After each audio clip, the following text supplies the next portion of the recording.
Olá, queridos irmãos. Estamos dando início a mais um estudo bíblico, a EBD, né, de nossa igreja. E há de ser maravilhoso para nós este aprendizado acerca da vida eterna, acerca do testemunho cristão que precisamos dar como testemunhas do Senhor neste mundo. O estudo de hoje ele está contido nesta literatura que é uma produção da Editora Cristã Evangélica. E o tema de hoje é o testemunho, a chave para a fé.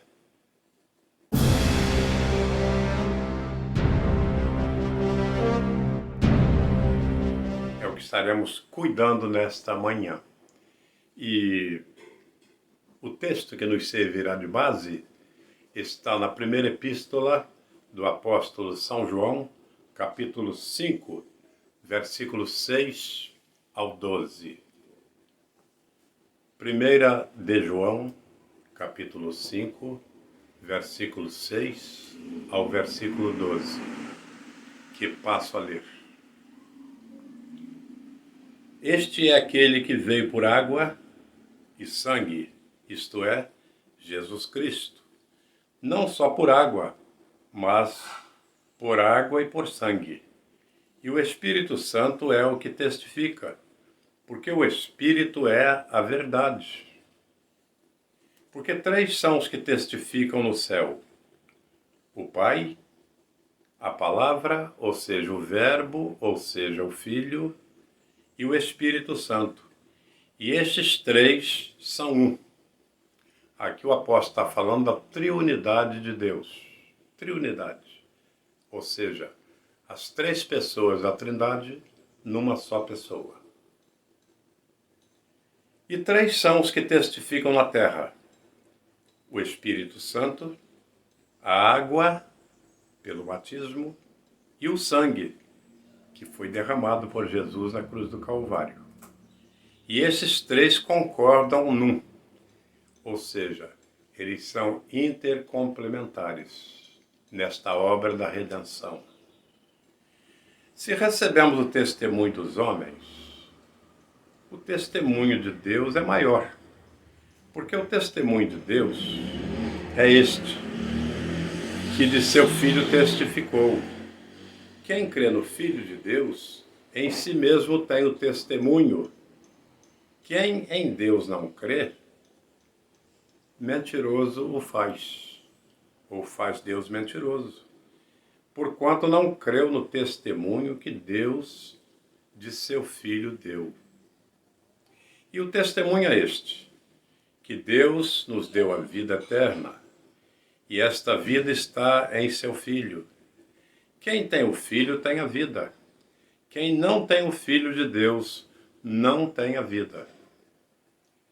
Estas coisas vos escrevi, para que saibais que tendes a vida eterna, e para que creais no nome do Filho de Deus. Maravilhoso esse texto, né? Que o Senhor possa aplicá-lo em nossas vidas nesta manhã, nesta oportunidade. E, meus irmãos, o estudo de hoje ele tem como alvo, como objetivo, fortalecer a nossa convicção acerca da salvação e a testemunharmos que Jesus é o único e suficiente Salvador. Este é o alvo da lição, este é o seu propósito, este é o seu objetivo. Então, meus irmãos, nós queremos falar nesta manhã acerca do valor de uma testemunha, né? Testemunha. Alguém, para ser testemunha de alguma coisa, precisa primeiro ter visto. Ter visto.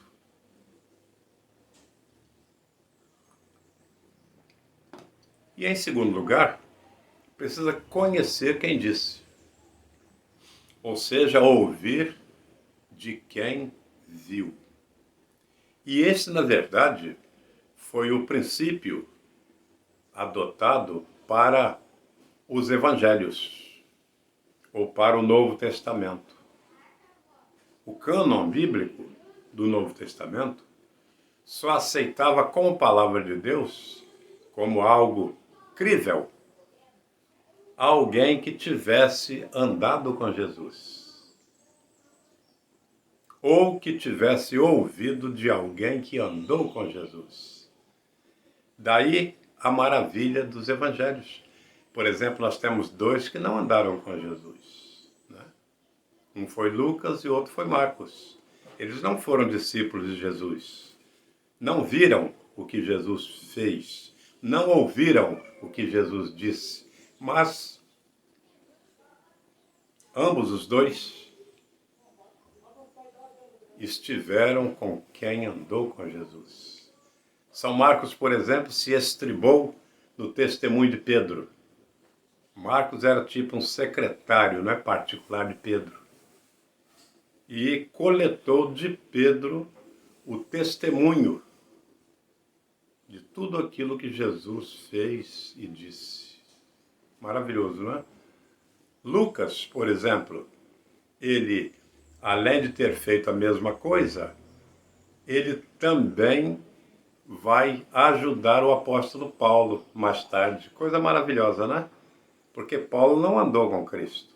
Não andou com Cristo. Mas Lucas foi o seu companheiro.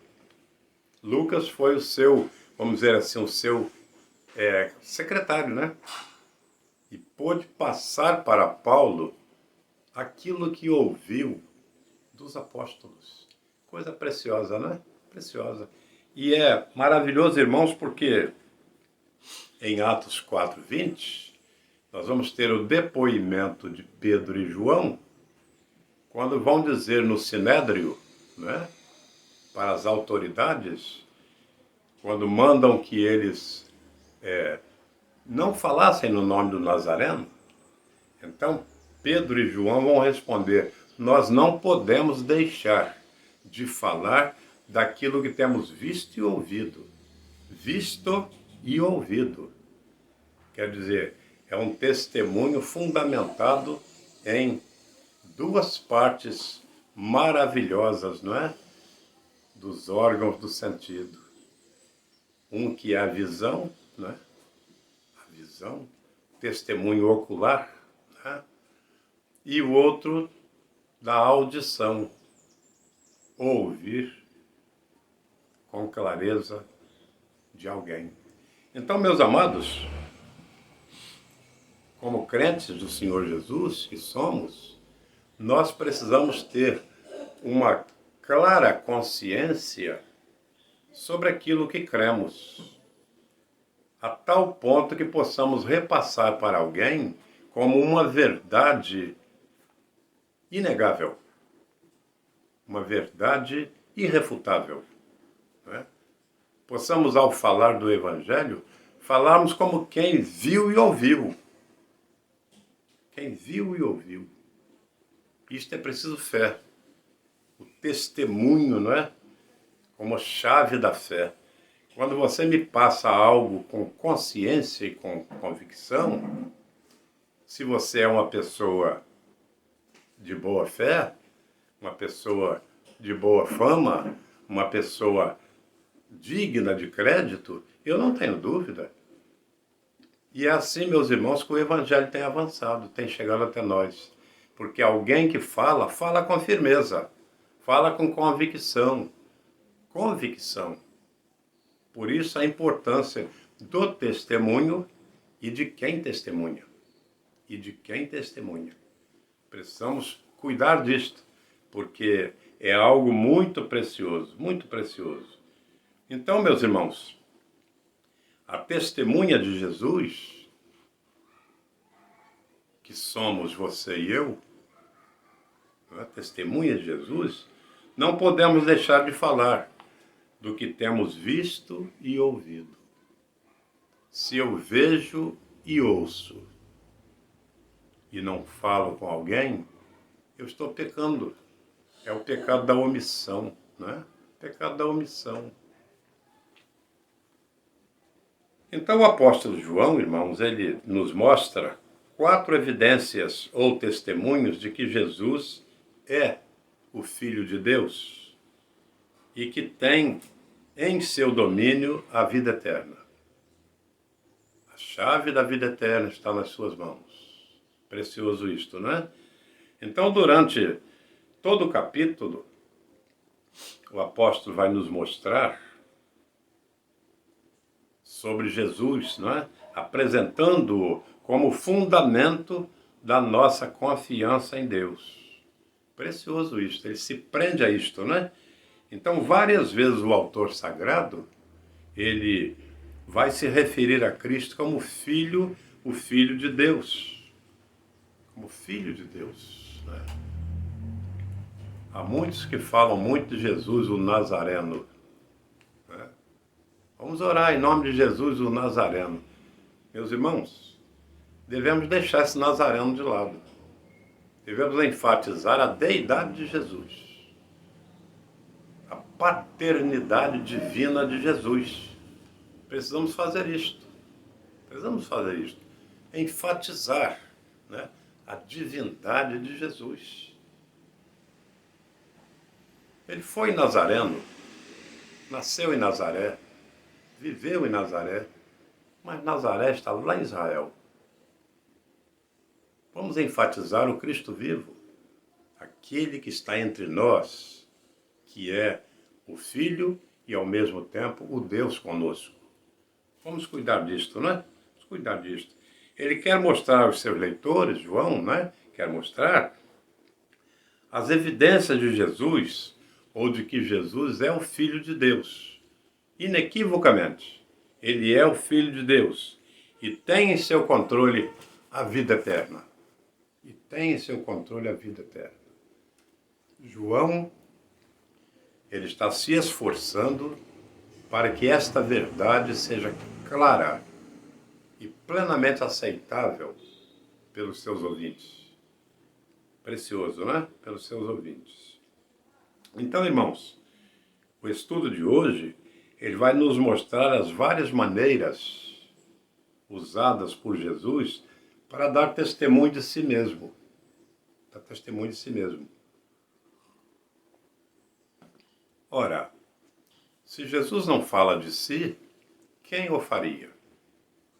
Quem o faria? Por isso ele precisava se auto-apresentar, para que o mundo o conhecesse, não é verdade? Agora nós perguntamos, não é? Havia real necessidade mesmo de Jesus ser batizado? Não, não havia. Não havia. João mesmo, João o Batista, ele vai se constranger com a presença de Jesus. Quando Jesus vai se caminhando a ele, ele diz, espera aí, mas eu quem devo ser batizado por ti? E vens tu a mim? Ele não precisaria ser batizado. Não precisaria. Porque o batismo de João era para a remissão de pecados. Que pecado tinha Jesus para ser batizado? Em segundo lugar, por que ele procurou o batismo? Por quê? Ora, a resposta dele a João é clara. Deixa, João, para que se cumpram as Escrituras. Para que se cumpram as Escrituras. O batismo, na verdade, era o registro, a porta de entrada para a filiação do corpo de Cristo. Corpo de Cristo. Daí o batismo ser importante. Jesus não se negou a isto.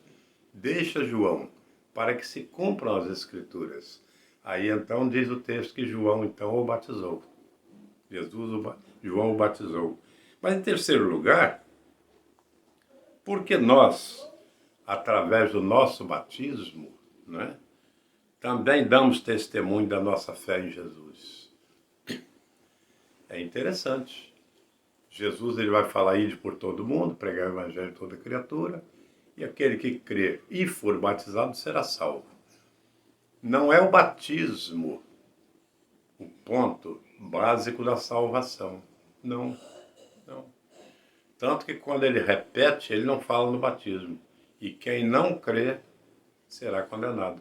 Ele não fala mais do batismo, só fala da fé. Então, na verdade, o batismo ele é importante como testemunho. Testemunho da fé. Testemunho da fé. E mais do que testemunho, é também um sinal, a mostra da submissão. Mostra da submissão. Nós cremos em Jesus como Salvador, mas não queremos aceitá-lo como Senhor.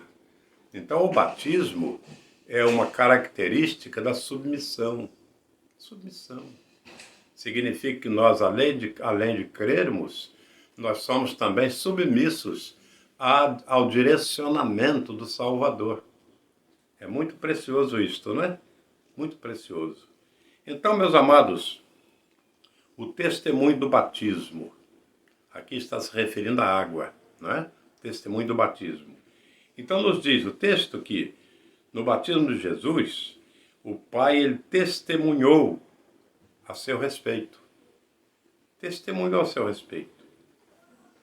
E é precioso quando lemos Mateus 3,13, nós vamos ver ali a Trindade se manifestando. Você vai ter ali o Filho, que é Jesus.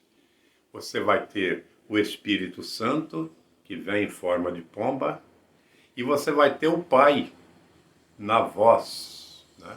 Não visível, mas audivelmente, a dizer: este é o meu Filho amado. Este é o meu Filho amado, em quem me comprazo, em quem tenho prazer. Precioso, né? Então isso não quer dizer que ele passou a ser filho de Deus após o batismo. Não, não. Há pessoas que têm uma ideia equivocada. Acham que no batismo os pecados ficam tudo na água. A partir dali se torna nova criatura. Não, não. O batismo não é para salvar. O batismo é para o salvo. O batismo deve ser um testemunho de fé daquele que está ali. A dizer para os ouvintes, né, para os que estão assistindo, de que agora ele tem um novo propósito. Ele está nascendo para a nova vida. E, na verdade, irmãos, por que é que a Igreja Batista, ou a denominação batista, ou a doutrina batista, melhor dizendo, ela se prima pelo significado do batismo? Porque entende a doutrina batista que o batismo por imersão é biblicamente o mais correto, por causa do seu simbolismo. O batismo, na verdade, irmãos, ele é um ato em 3 tempos. 3 tempos. Primeiro tempo, você está em pé na água, não é? Segundo tempo, você está submerso no fundo d'água. E o terceiro tempo, você está se levantando. Por que, então, que o batismo bíblico deve ser por imersão? Em primeiro lugar, porque ao estar em pé na água, você está na forma da crucificação. Crucificação. Você é um homem comum, está em pé ali. No momento em que você está no fundo da água, você é um alguém que está sepultado. Sepultado. Isto é, você não existe mais para o mundo. Se você fizer uma fotografia do candidato submerso na água, só vai sair a água do batistério, ou do rio, onde estiver. Você não vê a pessoa. Ela não existe mais para o mundo, no simbolismo batismal. No terceiro tempo, ele se levanta da água. E no simbolismo de Cristo, ele estava na cruz, ele ficou submerso, ou ficou sob a terra, e no terceiro dia ele ressuscita, num novo corpo. Novo corpo. Então, quando o crente se levanta da água, é como que ele está ressurgindo para uma nova vida em Cristo. Então, na palavra de Paulo, não é? Na palavra de Paulo, em 2 Coríntios 5,17, as coisas velhas já passaram. Ou seja, olha, não contem comigo mais para isto, aquilo outro, porque eu agora sou uma nova criatura.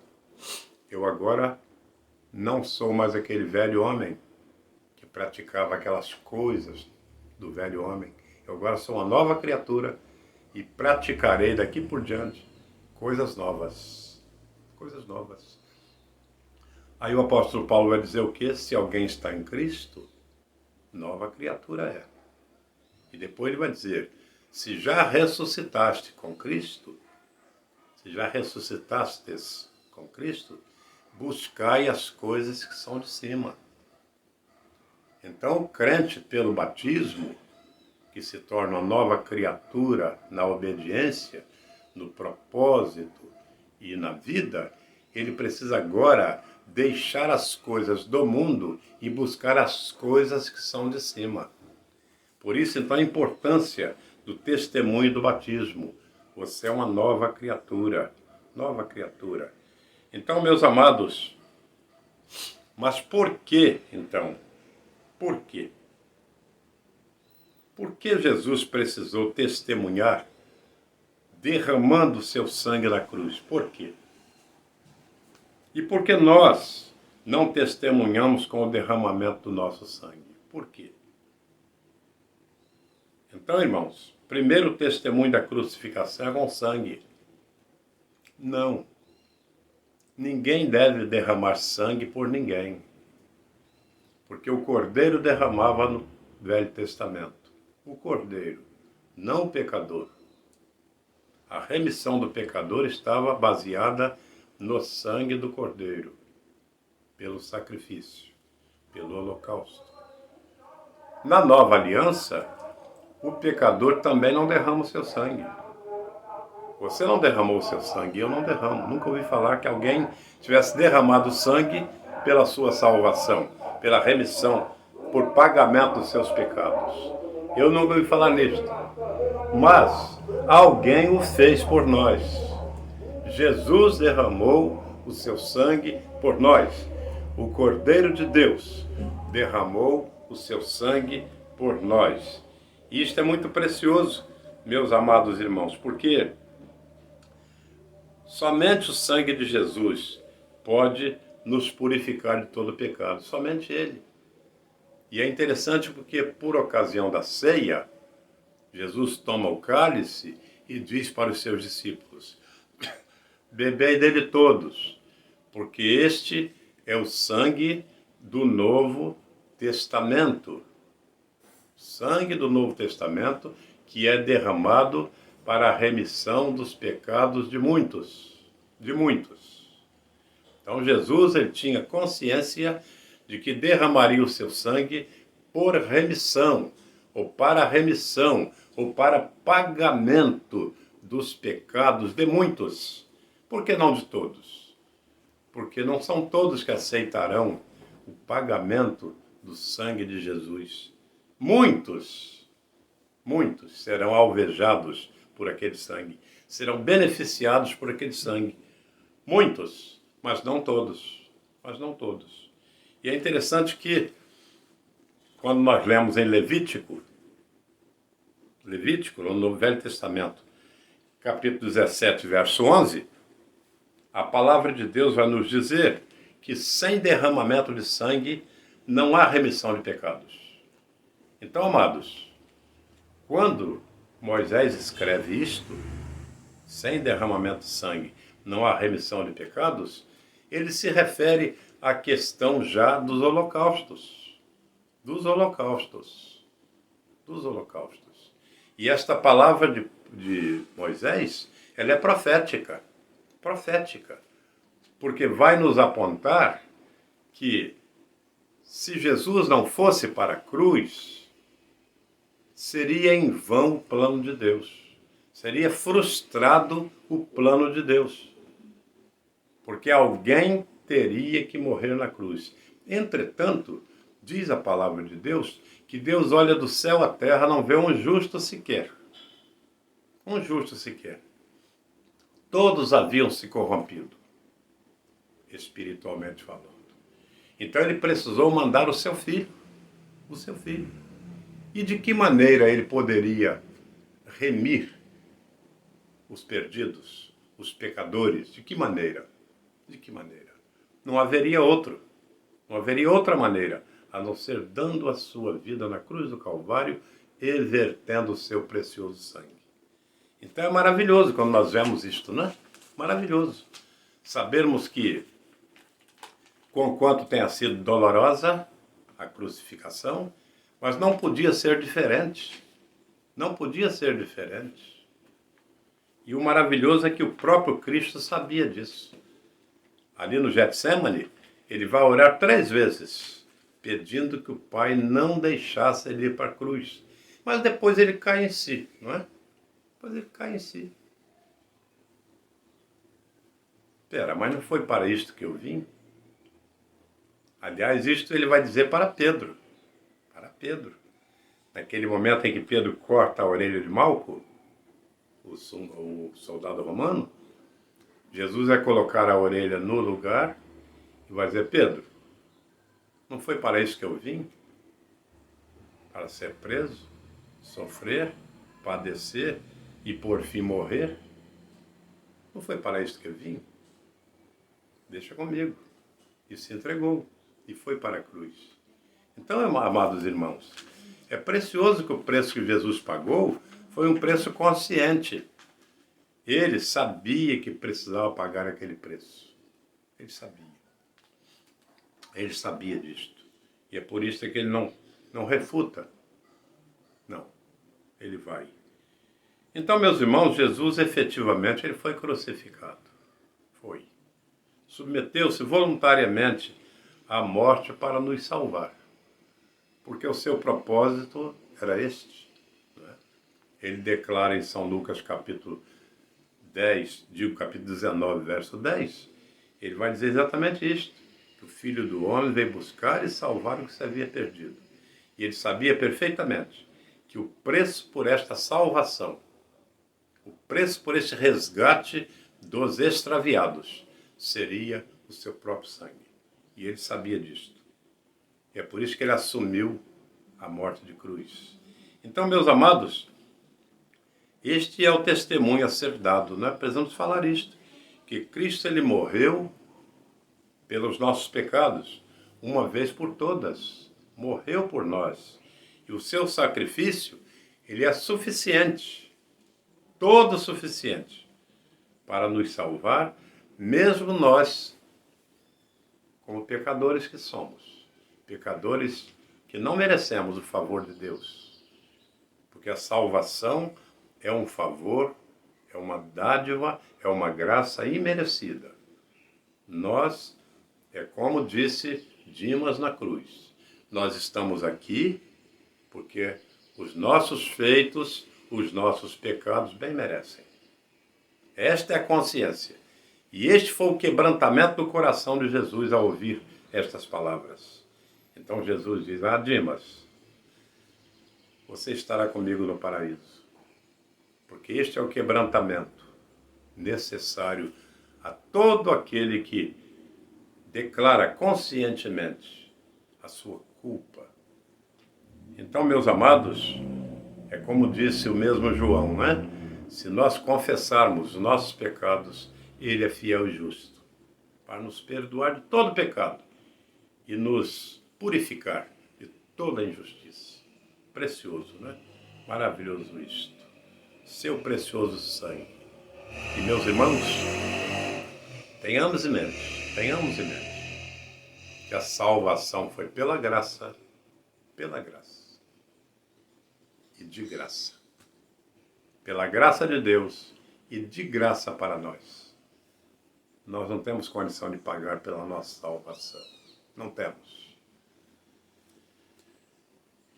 E além de graça, também foi pela graça. Pela graça.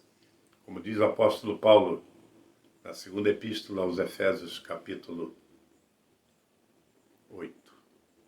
Capítulo 2, versículo 8. Efésios 2, versículo 8. Pela graça sois salvos. Pela graça. Pela graça. Graça imerecida, dom de Deus. Então, irmãos, perguntamos, em que momento da vida de Cristo Que maneira da vida, que momento da vida de Cristo o Espírito Santo apareceu para dar testemunho de Jesus. Que momento. A começar lá, não é? Pelo seu batismo. Maravilhoso, né? Ali ele estava, testemunhando que não era apenas um que estava sendo batizado, ou mais um, mas o próprio Filho de Deus, cumprindo a profecia, né? A profecia. E que palavras, né, Deus usou para dar esse testemunho? Este é o meu filho amado. Este é meu filho amado. Mais à frente vai dizer, a ele escutai. Este é meu filho amado, a ele escutai. Então devemos dar ouvidos à voz, à ordem de Jesus Cristo. E por que o testemunho do Espírito Santo, ele é vital, não é? E de vital importância para a fé cristã. Por quê? Porque ele veio para estar conosco. E Jesus disse que ele viria como o Espírito da verdade.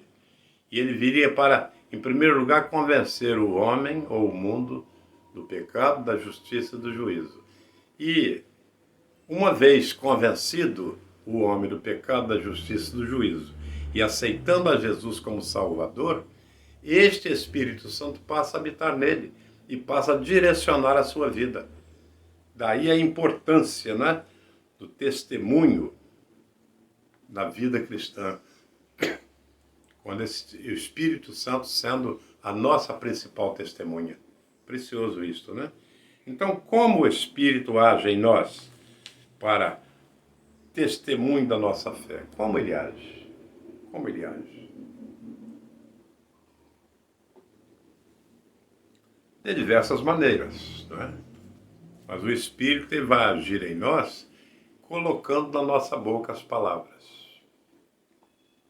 Ao testemunharmos, o Espírito Santo que já está em nós, ele vai convencer aquele que está ouvindo. Convencer a dar crédito à nossa palavra, ao nosso testemunho. Convencer. Convencer. Agora, não são todos que são convencidos que se convertem. Não. Há muitos que são convencidos da verdade, mas preferem rejeitar. Aí entra a questão do livre-arbítrio. Você entende como verdade, mas não aceita. Mas não aceita. Não aceita. É uma questão livre escolha. É uma questão pessoal. Mas inocente você não fica. Porque o Espírito, ele te convence do pecado, da justiça e do juízo. E você assume se quiser. Como você pode dar ouvidos também. Dar ouvidos.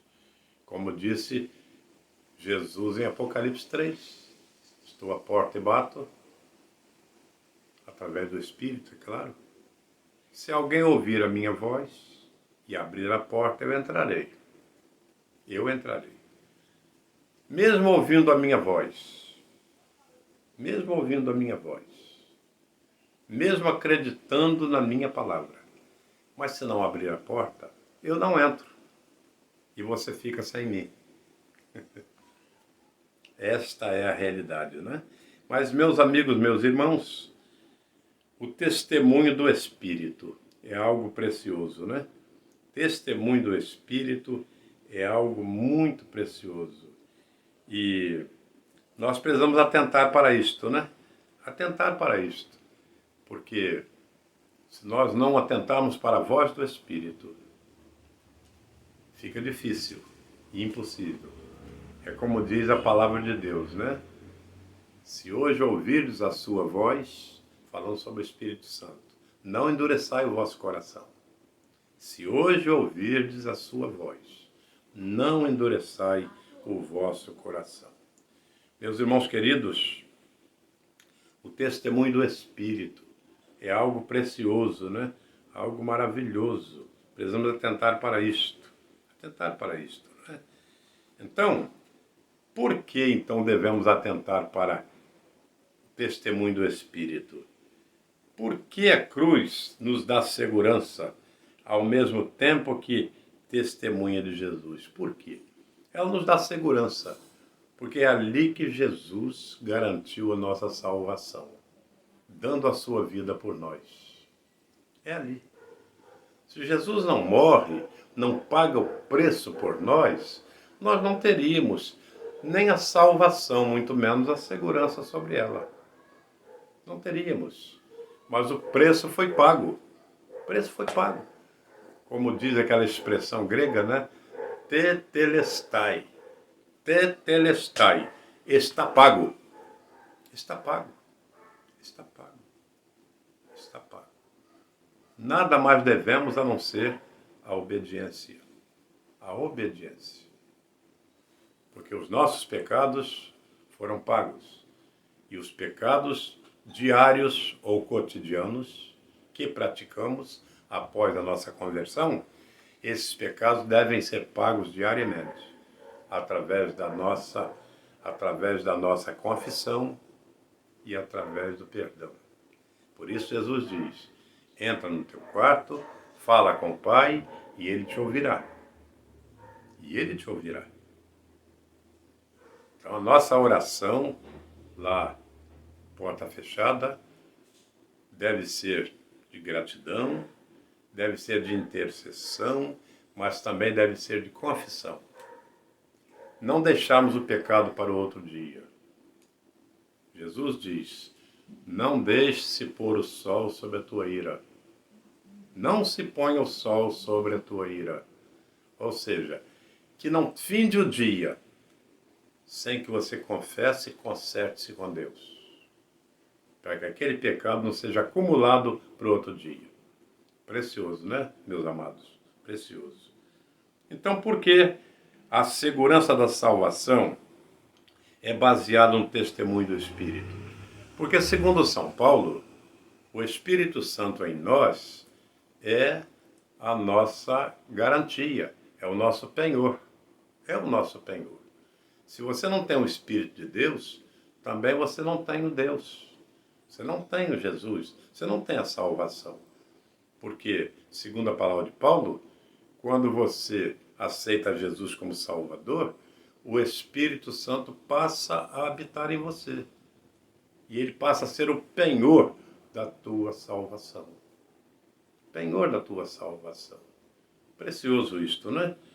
E é exatamente por isso, meu irmão, que o salvo por Jesus não perde a sua salvação. Ah, mas eu pequei, perdi. Não. Pecado não quer dizer exclusão da salvação. Não. Desde que você não seja um pecadeiro. Não seja um pecador, quanto mais. Aquele que peca, peca, peca e vive pecando. A Bíblia diz sobre o anticristo, sobre o filho da perdição, que aquele que pecava, peca e continua pecando. Nunca se redime do seu erro. Nunca. Mas com você e eu é diferente. Nós temos a mente de Cristo. Nós temos a mente do Espírito Santo. E quando pecamos, o Espírito Santo nos incomoda. Nos incomoda. De tal maneira que nós nos dobramos, nos rendemos diante da santidade de Deus, para nos consertar. Né? Então, irmãos, o testemunho do Espírito é precioso. E por que a segurança da salvação ela é demonstrada numa vida transformada? Porque a palavra é verdadeira e é clara. Se já ressuscitaste com Cristo, buscai as coisas que são de cima. Se nós continuamos buscando as coisas do mundo, é sinal que nós ainda temos parte com o mundo. E o que João fala mais à frente? O mundo passa com a sua concupiscência. Mas aquele que faz a vontade do Pai que está no céu, permanece para sempre. Quem permanece para sempre? Aquele que faz a vontade do Pai que está no céu. Aquele que continua fazendo a vontade do mundo, certamente, irmão querido, ele não permanecerá para sempre. Não. Daí então a recomendação de Paulo escrevendo aos Romanos, capítulo 12, ao dizer: não vos conformeis a este mundo. Não. Não vos conformeis com este mundo, mas transformai-vos pela renovação do vosso entendimento. Que renovação? Com base em quê? O Espírito Santo que está em você, que atua lhe dando coisas novas, nova compreensão, nova razão de viver, novo direcionamento. Então, meus prezados irmãos, o quarto testemunho é o testemunho dos que creem. Testemunho dos que creem. Então, os que creem no Filho de Deus têm o testemunho da verdade em si mesmos. Têm o testemunho da verdade em si mesmos. Si mesmos. O apóstolo Paulo diz que nós somos a carta de Cristo. A carta de Cristo. Ou seja, nós somos exatamente aqueles em quem o mundo há de ver Cristo. O mundo há de ver Cristo. Nós somos a demonstração de Cristo. Maravilhoso, né? Maravilhoso. Maravilhoso. Olha o que disse aquela viúva para o esposo. Digo, o que disse aquela mulher para o esposo. Vejo que este homem que passa para lá e para cá, todos os dias, falando a respeito do profeta, né? Vejo que ele é homem de Deus. Vejo que ele é um homem de Deus. Vejo que ele é um homem de Deus. E olha que o profeta não dizia nada. Só passava. Caminho, né? Sem dizer palavra. Mas ali estava a diferença. Ele fazia diferença com a sua maneira de viver. Meus irmãos, não nos preocupemos em falar. Devemos nos preocupar em viver. É o melhor testemunho, é a vida. É a vida. É precioso isto. Eu fico me lembrando daquele irmão que tinha um vizinho não crente. Vizinho não crente. E aquele irmão sempre convidava o vizinho para ir à igreja. Sempre. Vizinho, vamos ao culto logo? E o vizinho dizia para ele, vamos sim, qualquer dia desses. Eu estou lendo um livro e assim que eu terminar de lê-lo, eu vou com você à igreja. Vizinho, vamos à igreja? Estou lendo um livro. Passou o tempo. Devia ser um livro, não devia ser uma enciclopédia, né? Coleção. Um dia, o crente chegou à igreja. Quem ele vê lá? O vizinho. Nesse dia o crente nem convidou. O vizinho estava lá. Ao apelo, quando o pregador fez o apelo, ele foi à frente. E na hora do testemunho, ele disse, olha, o irmão fulano sempre me convidou para vir à igreja. Sempre. Mas eu lhe dizia que estava lendo um livro. E eu quero confessar para a igreja agora, declarar para a igreja agora, que o livro que eu estava lendo era a vida desse irmão. A vida desse irmão. Eu queria ver se o que ele falava era condizente com o que ele vivia. E cheguei à conclusão de que, realmente, o que ele falava era exatamente o que ele vivia. Meus irmãos queridos, o mundo nos observa. Porque nós temos o testemunho de Cristo em nós. Nós temos o testemunho de Cristo em nós. É como aquele belo hino, não é? Nem se canta mais, porque não se canta mesmo, né? Pode o mundo ver Cristo em ti? Pode o mundo ver Cristo em ti? Perdido, encoberto de trevas? Pode o mundo ver Cristo em ti? Se você está tão embrulhado em trevas, em negociatas, em coisas erradas, em maus testemunhos, como que o mundo vai ver Cristo em você? Não é? Precisamos cuidar disto, não é? Se somos testemunhas, precisamos ser de tal maneira que o mundo possa ver a pessoa de quem estamos falando em nós mesmos. Precioso isto, não é? Eu me lembro do caso daquele médico missionário, por muitos anos trabalhou numa aldeia indígena, não é? Muitos anos. Ele era médico missionário, ele pregava e tratava das pessoas, curava, operava, fazia aquilo tudo, né? E um dia esse médico ele foi trocado de campo, foi para um outro campo. E veio então um outro missionário para o lugar dele. E é interessante porque aquele missionário, quando chegou ali, sua primeira pregação, então todo mundo foi ouvir, né, para conhecer agora o novo missionário. E ele está pregando e falando de Jesus e como Jesus era, como ele fazia, aquela coisa toda. E tinha lá um cacique de mão no queixo, prestando atenção. Aí quando terminou a pregação, aquele cacique falou: ô missionário, nós conhecemos Jesus, esse Jesus, nós conhecemos. Mas que é isso? Tem ninguém com 2000 anos aqui, né? Nós conhecemos. Como assim? Ele já morou aqui com nós. Ele já morou aqui com nós. Puxa, o mais estranho ficou para aquele missionário, né? Além de conhecer, ele morou aqui com nós. Aí a conversa foi e aquele missionário descobriu que aquele outro, seu antecessor, era médico, né? Era um médico. E ele pregava sobre o amor de Cristo e ele cuidava das pessoas. Ele aplicava aquele amor de Cristo na vida das pessoas. Atendendo a um, curando o outro, animando o outro, confortando o outro, sepultando o outro, chorando com o outro. Meus amados, aquele missionário foi confundido com o próprio Cristo.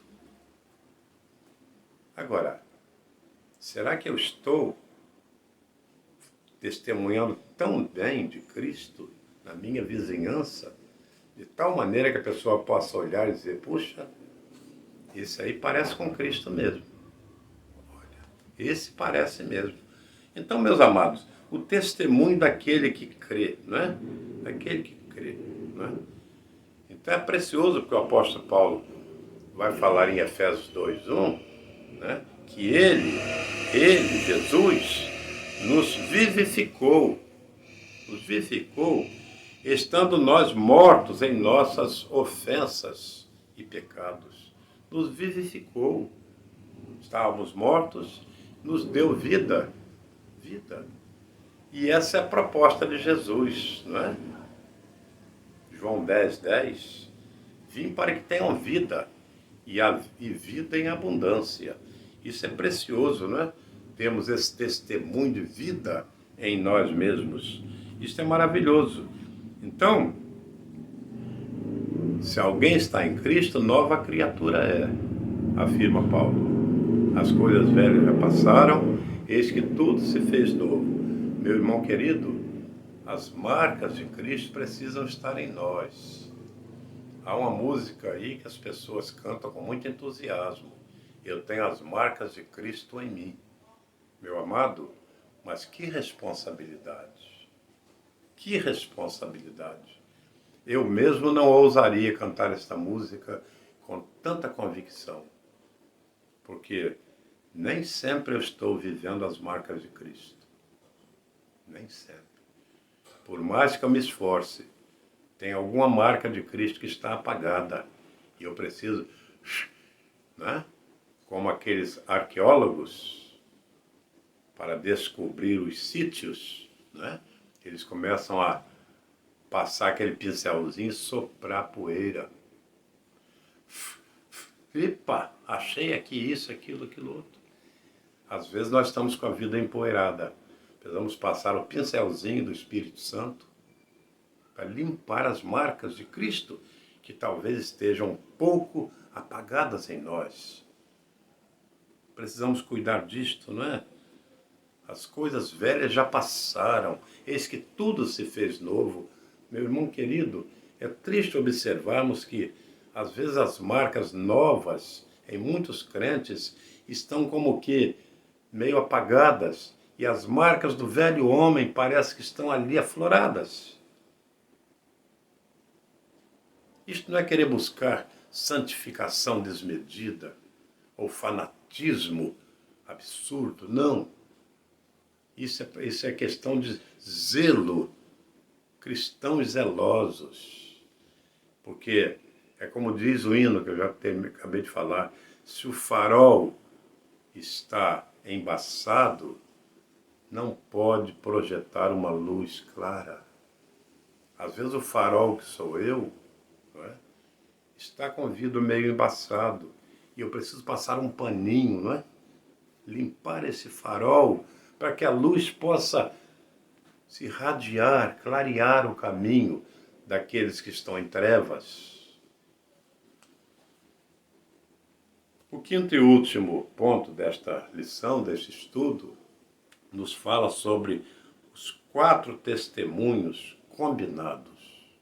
Os 4 testemunhos combinados.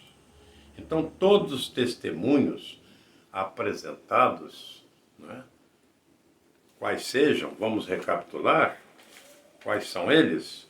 O testemunho do batismo, o testemunho do Espírito, o testemunho dos que creem e os testemunhos combinados.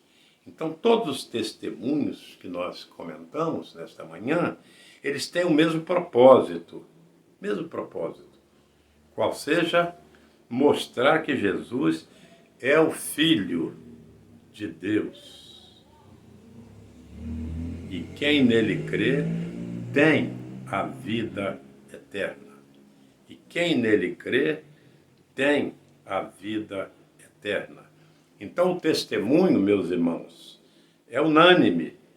Não há contradição. Não há um testemunho que fale mais ou menos, o outro tem dúvida, o outro está obscuro. Não. Todos são claros, combinativos entre si. Todos. Então, irmãos, o testemunho é unânime, não há contradição ou evidências contrárias, não há. Numa só voz, esses testemunhos, eles declaram, eles afirmam que Jesus é o Filho de Deus e Salvador do mundo. Todos eles, Filho de Deus, Salvador do mundo. Então vimos, irmãos, que na Trindade, não é, sempre haverá uma unidade de propósito. Sempre haverá. E o precioso é que nós temos Trindade e temos triunidade. Trindade é quando as pessoas da Trindade agem separadamente. Deus age de um jeito, o Espírito Santo age de outra coisa, o Filho age de outra coisa. A triunidade é quando os três concordam num só objetivo.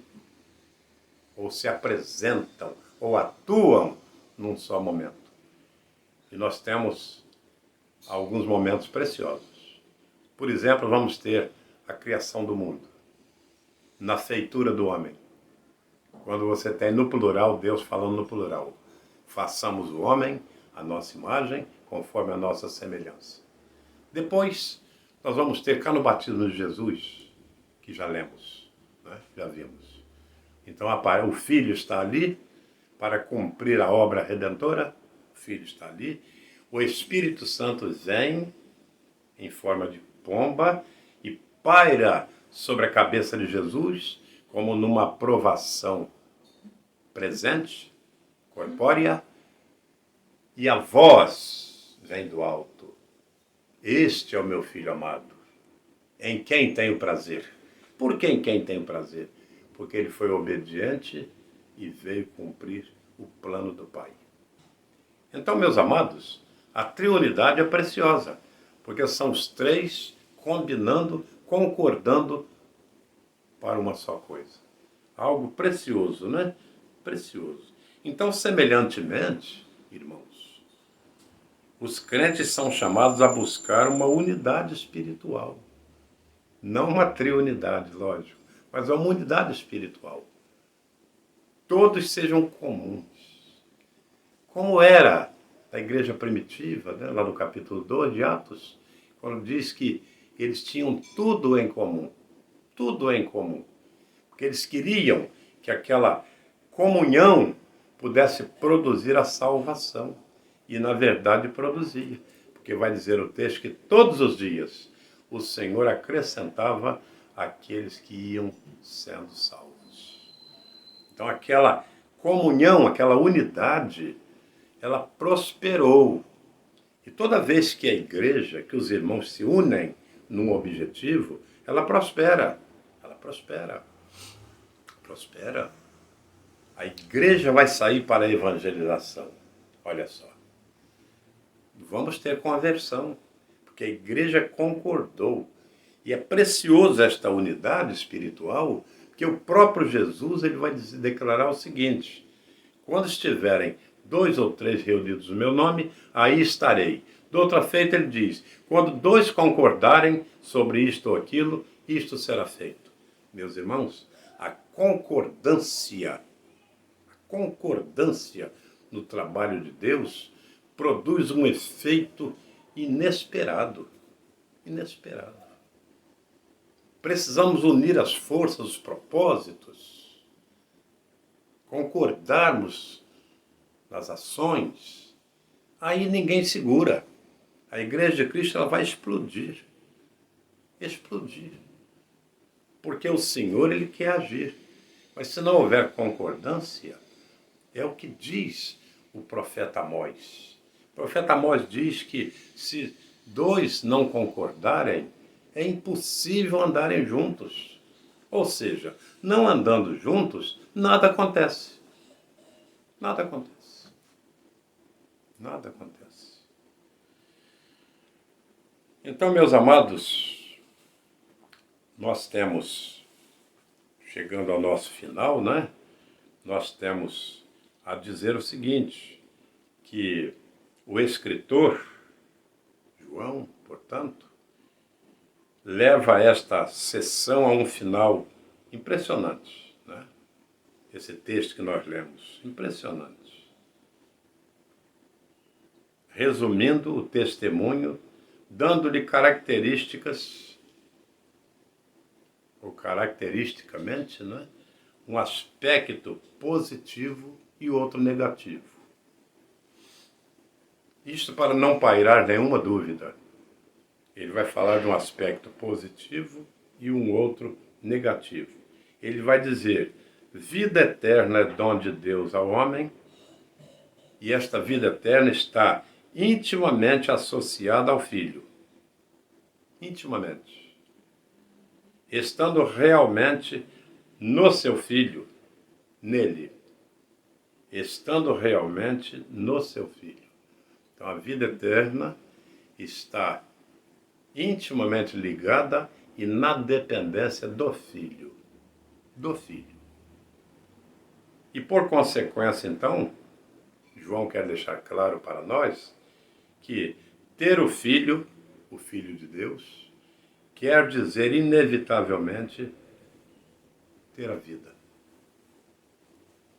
Ou nós temos o Filho de Deus e temos a vida, ou não temos o Filho de Deus e também não temos a vida. Há muitos que se dizem salvos, mas não têm o Salvador, não têm o Filho de Deus. Se estribam em obras, se estribam em caridades, se estribam na reencarnação automática, ou se estribam na predestinação automática. Não, não. A Bíblia é clara ao afirmar, se alguém tem o Filho de Deus, tem a vida. Se não tem o Filho de Deus, não tem a vida. Isto aí é uma condição essencial, indispensável. Indispensável. Então, meus prezadíssimos irmãos, porque 3 são os que testificam no céu: o Pai, o Filho e o Espírito Santo. Versículo 7, não é? E 3 são os que testificam na terra: o Espírito Santo, a água, ou o batismo, e o sangue de Cristo derramado na cruz do Calvário. Essas 3 coisas. 3 coisas. Devemos, então, atentar para isto, não é? Esses testemunhos, eles aumentam, não é, a nossa aceitação em relação ao plano salvador exposto na obra de Cristo. Temos, além do testemunho dos homens, não é, aquilo que você e eu fazemos, né, diante do mundo, temos também o testemunho de Deus, que é maior. Eu testemunho que sou servo de Deus, sou filho de Deus, que tenho o Espírito Santo, mas o testemunho de Deus ainda é maior, porque Deus não mente, Deus não pode falhar, né? Então o testemunho dele é infalível.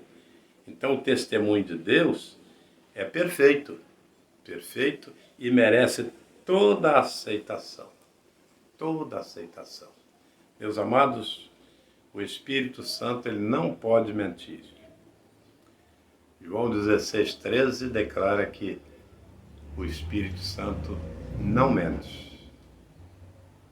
E a Bíblia declara que Deus não é homem para mentir. Portanto, o testemunho dele é importantíssimo para a nossa vida, não é? Importantíssimo. Rejeitar esses testemunhos, irmãos, é rejeitar a vida eterna. Rejeitar a vida eterna. Se alguém não acreditar em Deus, em quem mais poderá acreditar? Não é? Em quem mais? Então, os que se perdem o fazem por não crer em Jesus como Filho de Deus, o qual tem em si vida eterna. Então, amados, encerrando aqui a nossa palavra, nós temos a declarar que ninguém se perde por ser pecador. Não. Ninguém pode dizer lá no inferno, estou aqui porque pequei. Não. Eu estou aqui porque rejeitei o Filho de Deus. Estou aqui porque rejeitei o Filho de Deus. E a Bíblia diz que há um pecado que não tem perdão. Não tem perdão. É o blasfemar contra o Espírito Santo. Porque ninguém pode se salvar sem o Espírito Santo. Quem dá a salvação é Jesus, que deu a sua vida. Mas o Espírito Santo é o que testifica de Jesus. E ninguém pode crer em Cristo se não for pela ação do Espírito Santo, que veio exatamente para convencer o mundo, os homens, do pecado, da justiça e do juízo. Por isso, amados irmãos, preguemos, porque sem o testemunho ninguém conhecerá Cristo. E em não conhecendo-o, também não poderá ter vida em seu nome. Que Deus a todos abençoe, nos dando mais uma oportunidade de podermos estudar mais um pouquinho, conhecermos mais um pouco da Palavra de Deus. Até uma próxima oportunidade e que Deus a todos abençoe.